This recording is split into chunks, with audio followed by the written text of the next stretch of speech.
What's up, NBA fan? What's up, all sports fans? This your boy, JB, host of the Behind the Bench podcast network and channel.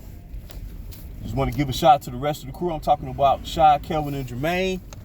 For everyone who's tuning in, I hope that you support Behind the Bench, become a subscriber, and help make this show the best that it can be. Oh yeah, man. NBA fever is here, man. And I've been, looking at and watching a lot of teams over these past couple years, man. And remember, as with Sacramento and Keegan Murray, Sacramento's legit. New Orleans Pelicans, when healthy, is legit. They drafted young talent, man, like it's going out of style, man. You know what I'm saying? But the team that has more draft picks for the next 7 to 8 years than any other team in the National Basketball Association is the Oklahoma City Thunder. Now remember, when they decided to start all over again, when they traded Russell Westbrook, and in return they received a plethora of draft picks, first round picks to be precise. Then they traded Paul George to the Los Angeles Clippers, and they received like 7 years worth of draft picks, along with Sage Gilgeous-Alexander. And then they traded Chris Paul to the Phoenix Suns, got assets in return, and the so-called experts was cracking jokes all year long about OKC. Oh man, what are they doing? You can't do nothing with draft picks. You can't suit up draft picks. But see, that's where the long-term view carries more weight than the short-term view.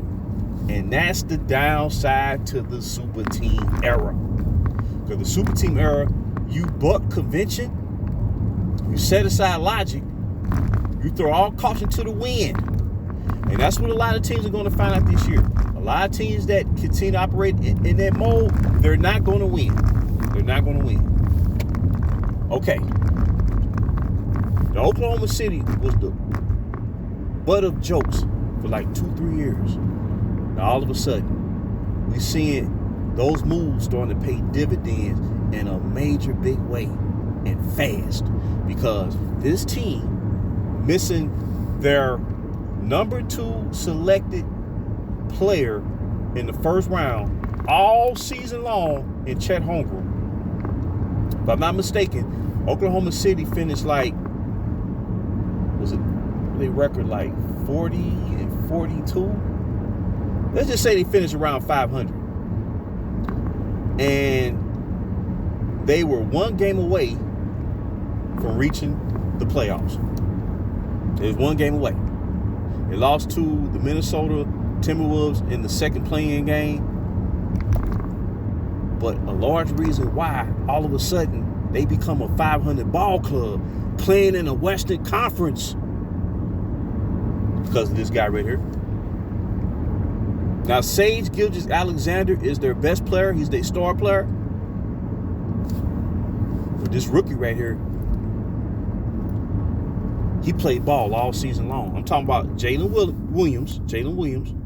I believe he's out of the University of Santa Clara, and he played 3 years of college. So as I said before, in regards to Keegan Murray playing 2 years of college, and then you can even, what's the guy's name who got drafted by the Indiana Pacers from the University of Arizona? Oh man, I know. And he had a tremendous rookie season too. Yeah, Benedict Mandarin. Yeah, Benedict Mandarin. Yep. He had 2 years of college basketball experience.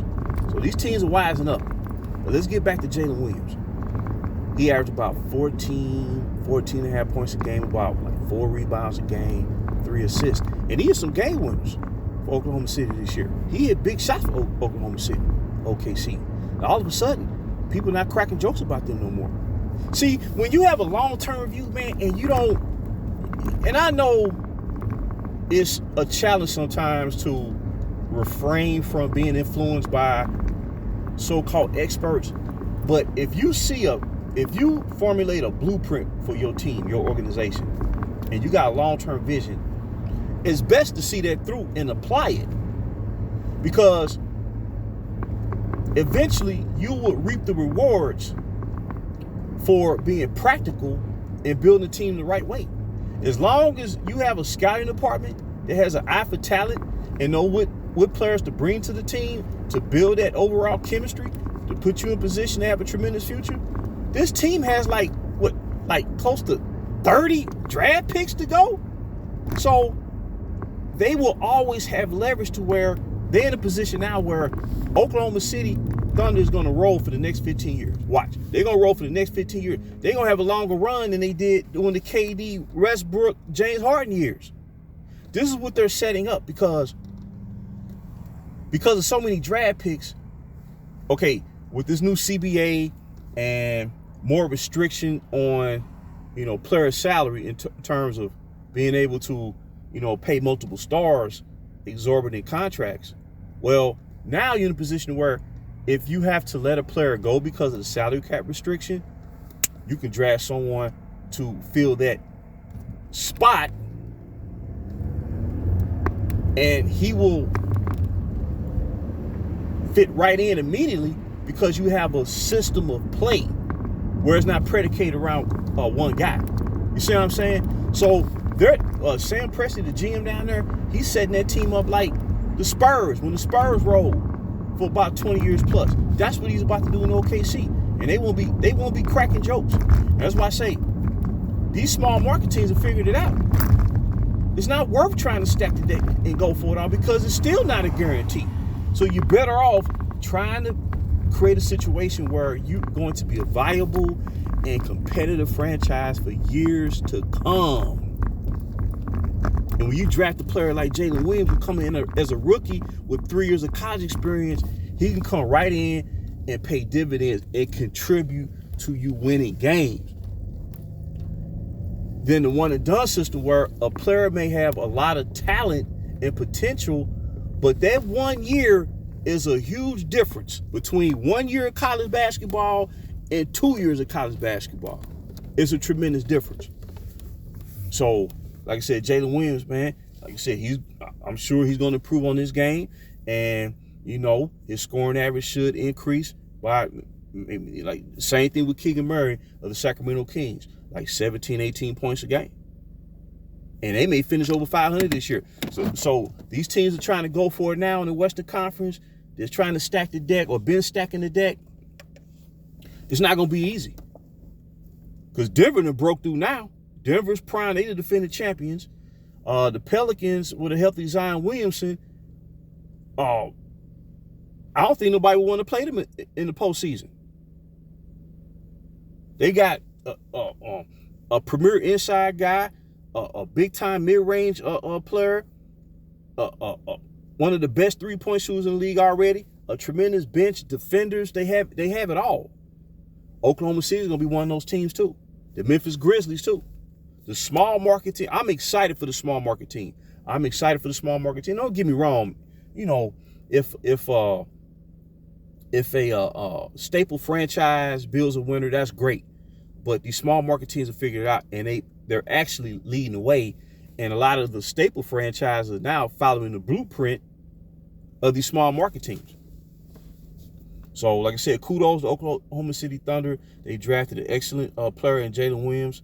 And it stands the chance, like I said, he's going to get better next year. I don't see him dropping off. OKC will be vying for a playoff spot. Their Western Conference is going to be tight. You ain't going to be able to take no games off. You're not going to be able to take no games off in the West. Or just in the Eastern Conference as well. But, since OKC in the West, that's why I'm emphasizing the Western Conference. It's going to be deep, and it's not going to be as easy as a lot of teams think that feel they may have an advantage. So I just want to drop that, man. And this is JB. Until next time, BTB behind the bench.